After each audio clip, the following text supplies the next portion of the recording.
kufuatia taarifa ambayo ilikuwa ikimhusu rais wa Marekani Donald Trump kwamba alikuwa mbioni kabisa kuamuru mashambulizi dhidi ya Jamhuri ya Kiislamu ya Iran, lakini baadaye akaja kusema kwamba amehairisha mashambulizi hayo.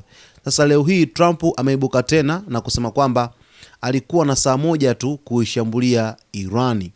Rais wa Marekani Donald Trump amesema kwamba alikuwa amebakiza saa moja tu kabla ya kuidhinisha mashambulizi dhidi ya Irani siku ya Jumanne, lakini akaamua kuahirisha operesheni hiyo baada ya viongozi wa Mashariki ya Kati kumwomba apewe muda zaidi kwa ajili ya mazungumzo yanayoendelea.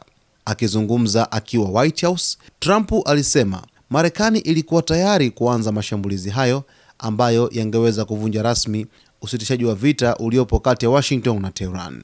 Tulikuwa tayari kabisa kuanza. Mashambulizi yangekuwa yanaendelea hivi sasa, alisema Trump. Kupitia ujumbe aliochapisha kwenye Truth Social Jumatatu, Trump alidai kuwa baadhi ya viongozi wa Ghuba walimuomba asubiri siku chache zaidi, wakiamini Irani inaonyesha dalili za kuwa tayari kwa mazungumzo. Hata hivyo, kabla ya ujumbe huo hakukuwa na taarifa rasmi kwamba Marekani ilikuwa inapanga kuishambulia Irani siku hiyo.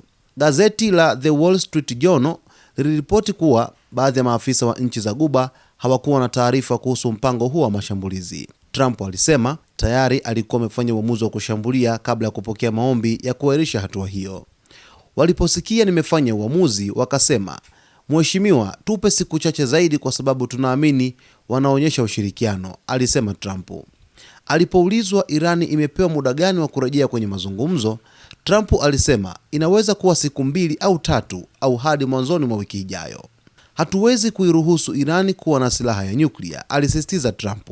Mvutano kati ya Marekani na Irani umeendelea kwa wiki chache licha ya kuwepo kwa usitishaji wa vita, huku pande zote. Mvutano kati ya Marekani na Irani umeendelea kwa wiki kadhaa licha ya kuwepo kwa usitishaji wa vita, huku pande zote zikiendelea kuvutana kuhusu udhibiti wa mlango wa bahari wa Hormuz, njia muhimu ya usafirishaji wa mafuta duniani. Wakati huo huo, vita hiyo imeendelea kupoteza uungwaji mkono ndani ya Marekani. Utafiti wa The New York Times na Siena College umeonyesha kuwa 65% ya wapiga kura wa Marekani hawaridhishwi na namna Trump anavyoshughulikia vita hiyo, huku 31% pekee wakimunga mkono. Licha ya hayo, Trump amesema ataendelea kuchukua hatua anazoamini ni muhimu kwa usalama wa Marekani.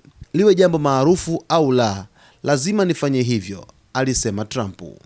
Sasa leo hii rais wa Marekani Donald Trump amekuja kuelezea kile ambacho kilitokea baada ya hapo awali kueleza kwamba alikuwa ameamuru mashambulizi dhidi ya Jamhuri ya Kiislamu ya Iran, lakini baadaye akasema kwamba ameahirisha mashambulizi hayo mara tu baada ya viongozi wa mataifa ya Ghuba wakimuomba kwa dhati kwamba Trump asitishe mara moja kufanya mashambulizi kwa Jamhuri ya Kiislamu ya Iran, huku mvutano ukizidi kuendelea kutokana na hali halisi ambayo inaendelea katika mlango wa bahari wa Hormuz kwa hivi sasa.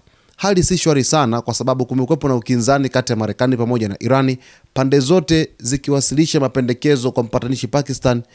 Kumekuwepo na sintofahamu kutokana na kila upande kutaka matakwa yake yatimizwe kwanza kuliko matakwa ya mwenzake. Basi mtazamaji wetu, tuko hapa kuweza kukujuza yote yatakayojiri katika anga za kimataifa. Cha msingi ni kuombe kama bado hujaweza kuungana nasi kwa kusubscribe, uweze kusubscribe, lakini kulike, kucomment pamoja na kushare.